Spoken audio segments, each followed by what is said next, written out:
Penelitian mengenai COVID-19 mengalami perkembangan dengan muncul temuan-temuan baru yang dirilis. Temuan-temuan ini mengacu pada gejala baru, sifat virus, serta regulasi dan protokol baru yang mengikuti bersamaan dengan perkembangan virus tersebut. Salah satu temuan terkini adalah adanya gejala baru yang terjadi pada orang yang terinfeksi oleh virus ini. Baru-baru ini terdapat kasus meninggalnya 3 orang pasien penderita COVID-19 di daerah Banyumas, Jawa Tengah yang dikutip dari artikel di kompas.com yang rilis pada 19 Agustus lalu.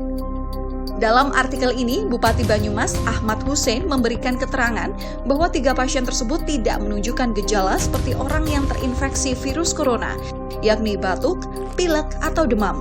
Hussein memaparkan, sebelum meninggal, ketiga pasien tersebut terlihat baik-baik saja atau gembira tanpa menunjukkan gejala. Namun para pasien tidak sadar saturasi oksigen di dalam darah mereka yang menurun. Dokter spesialis paru sekaligus Ketua Umum Perhimpunan Dokter Paru Indonesia atau PDPI, Agus Dwi Susanto mengatakan, kondisi tersebut dinamai dengan happy hypoxia syndrome atau penurunan kadar oksigen di dalam tekanan darah. Happy hypoxia memang bisa ditemukan pada pasien dengan COVID-19 karena memang pasien yang menderita penyakit ini banyak yang memiliki gejala atau gangguan di seputar paru-paru. Ia menjelaskan hypoxia syndrome merupakan kondisi seseorang dengan kadar oksigen rendah dalam tubuhnya. Normalnya kadar oksigen di dalam tubuh seseorang yang sehat berada di angka 95%. Namun dalam kasus happy hypoxia ini ditemukan tingkat persentase oksigen sebesar 70 hingga 80%. Bahkan pada kasus tertentu ditemukan pasien dengan kadar oksigen di bawah 50%. Apabila kondisi ini berlanjut, pasien akan memiliki peluang mengalami sesak nafas dan matinya organ-organ tubuh yang bisa berakibat kematian. Hingga saat ini dokter dan ilmuwan masih mendalami mengapa pasien COVID-19 terlihat normal saat mengalami happy hypoxia. Agus pun mengatakan bahwa tidak semua pasien COVID-19 tanpa gejala diperbolehkan isolasi mandiri.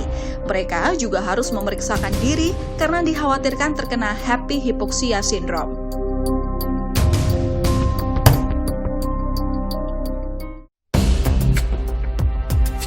Selanjutnya, peluncuran uang Rp75.000 edisi ulang tahun ke-75 Republik Indonesia menciptakan euforia kemerdekaan tersendiri dikala masyarakat tidak bisa dengan leluasa merayakan hari ulang tahun RI di masa pandemi.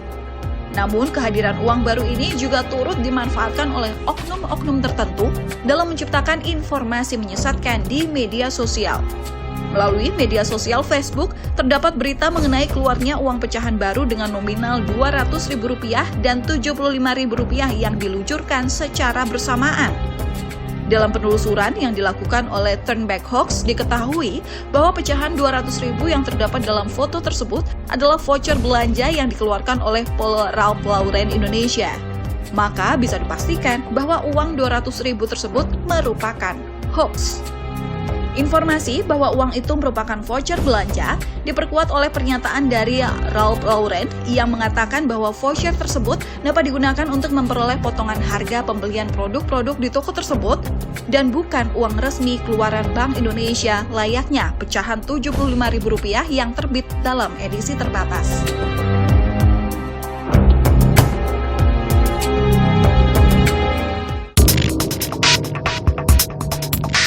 Masih seputar peredaran uang baru di seluruh Nusantara. Beredar informasi di media sosial Facebook dengan narasi bahwa uang edisi terbatas 75 tahun kemerdekaan RI dengan nominal Rp75.000 yang dikeluarkan oleh Bank Indonesia tidak bisa dijadikan alat tukar. Namun informasi tersebut merupakan hoax.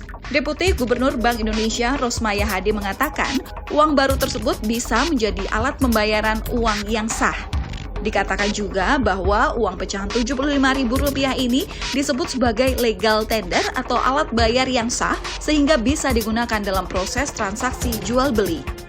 Dengan demikian, unggahan yang sudah terlanjur tersebar yang mengatakan pecahan ini tidak bisa digunakan sebagai alat tukar merupakan informasi bohong karena tidak sesuai dengan pernyataan resmi yang dikeluarkan oleh Bank Indonesia.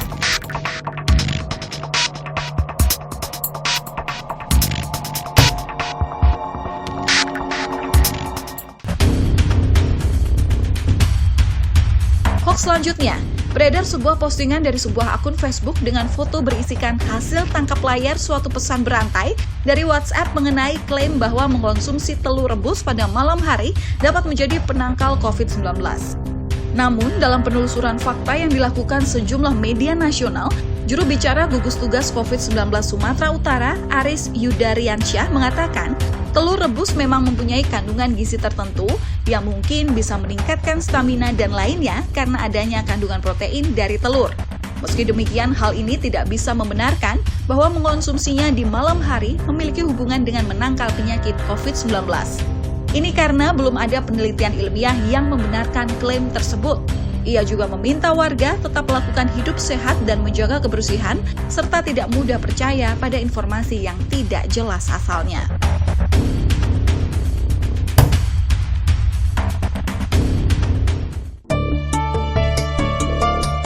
Dan hoax yang terakhir, beredar sebuah dokumen di media sosial yang diklaim merupakan dokumen resmi dari Organisasi Kesehatan Dunia atau WHO.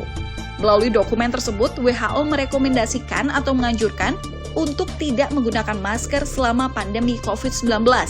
Rekomendasi itu dibuat karena masker tidak terbukti efektif melindungi diri dari COVID-19.